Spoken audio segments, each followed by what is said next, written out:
I told my mother this morning that I would never forgive her, and everyone thinks I'm making a mistake. My mother and I used to be very close, closer than my father and I for sure. Though I love my father, we're just very different people. He's a blue-collar outdoorsy type, and I've been working, volunteering at my local theater since I was 5.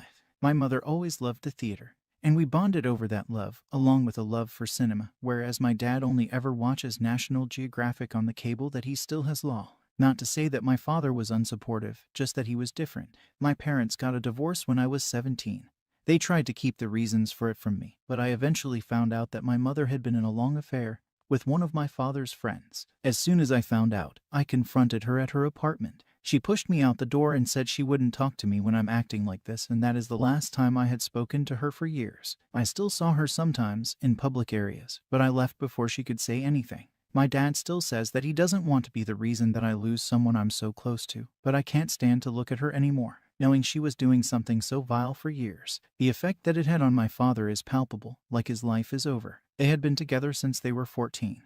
And my father used to tell the story all the time that he knew even then that she was the only one for him, that they were soulmates. I used to wish I could find a love like that.